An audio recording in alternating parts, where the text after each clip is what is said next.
We've got some new details to cover in today's update. In today's update, we'll quickly go through where things currently stand with the next stimulus package and your second stimulus check. Then we'll go through the other issues that lawmakers are facing right now that will likely impact the timing of the second stimulus check and the next stimulus package. So right now, let's quickly dive into this report that we're seeing here. So this report from ABC News is saying that the House Speaker Nancy Pelosi is believing that an agreement can be reached by both sides on the new stimulus package. So far, all attempts to pass a second stimulus package have failed, but Democrats and House Speaker Nancy Pelosi are hopeful that a bill can still be passed after the Democratic Party forges ahead with a new plan that will reportedly cost around $2.4 trillion.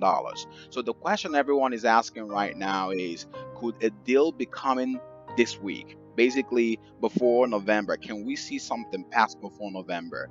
And a new stimulus bill that would include a second stimulus payment for individuals and families could come before lawmakers head home for the October recess. Remember, lawmakers are planning, they are basically preparing to head home for another recess. But we're hopeful that another bill will come through before the November elections. So right now, what we're seeing is House Speaker Nancy Pelosi on Sunday. She came out during an interview with CNN State of the Union, and during that interview, she did confirm. She did say, "I think we have a chance to get something done." So she does believe that something could get done, that an agreement could be reached by both sides here soon. And late last week, Treasury Secretary Steven Mnuchin said he and Nancy Pelosi agreed to continue to have discussions on the stimulus package. Here's exactly what Treasury Secretary Steven Mnuchin told lawmakers last week about conversations with House Speaker Nancy Pelosi. So he says, "I've probably spoken to Speaker Pelosi 15 or 20 times in the last few days about the relief, and we've agreed to continue to have discussions about the CARES Act." So he's speaking about continuing the stimulus talks on the next stimulus package that basically had an impasse, that the deadlock on both sides happened in August, and since then, no other conversations on the negotiation side has happened. So he's being optimistic that something will be renewed in terms of the stimulus talks. And the new Democratic bill comes in at $1 trillion, which is basically less than their initial $3.4 trillion that was proposed back in May.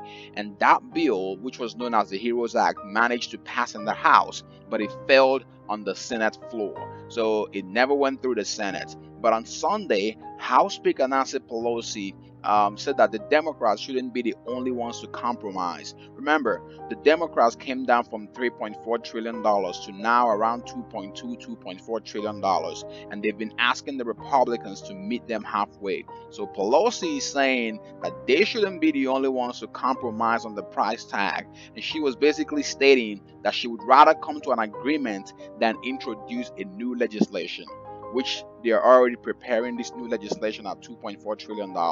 But so far, Republicans have been reluctant to spend anything higher than $1.3 trillion. And the latest bill we saw from the Republicans was the skinny bill, which was right around $500 billion. And all this bill saw was basically other provisions. Anything but the second stimulus check was included in this 500 GOP skinny bill. So basically, that bill got shot down. It never really got the votes that it needed to make it through. And Nancy Pelosi has been fighting for a package of at least $2 trillion.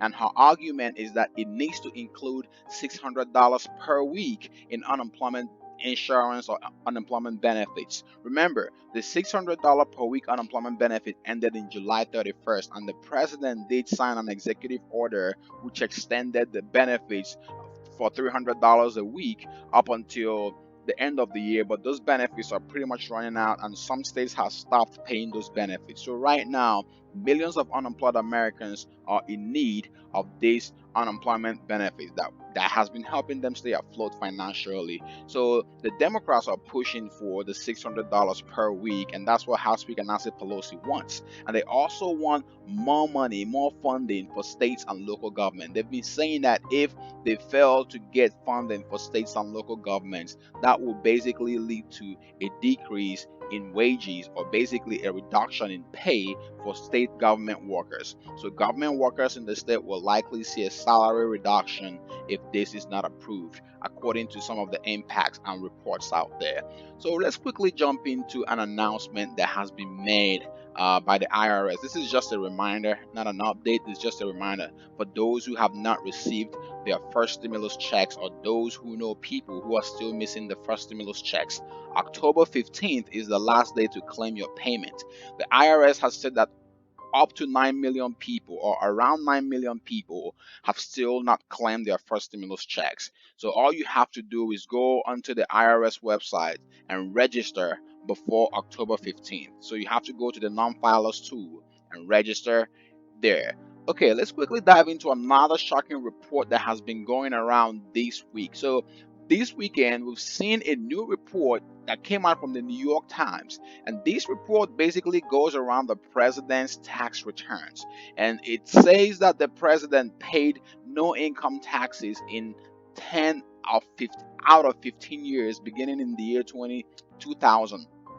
So this report from the New York Times is really controversial, and the president has come out and said that this is fake news. But again, I just want to bring this quickly to you guys so you guys can see what is happening out there, because right now this is shifting the attention of a lot of people from the other important things. Not saying that this is not important, but from things like getting help to the people. This could be some sort of election distraction, or whatever you want to call it.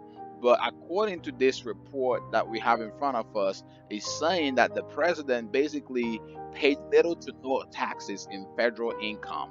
And right here, this is another shocking one here. It says the tax information obtained by the New York Times also reveals that Trump has been fighting the IRS for years over what the losses he claimed should have resulted in nearly $73 million refund. So the president did get a $73 million refund at some point. And it did say that he paid $750 in income taxes in 2016, and he also paid just $750 the following year. So again, let me know your thoughts about this report from the New York Times. Do you think that this is something that should be taken away from the stimulus talks at this very moment? Let me know your thoughts in the comment section below. And here's what House Speaker Nancy Pelosi had to say about the tax returns that was released by the New York Times. So she says, the New York Times reporting provides a window into the extraordinary measures that President Trump has used to game the tax code and avoid paying his fair share of taxes,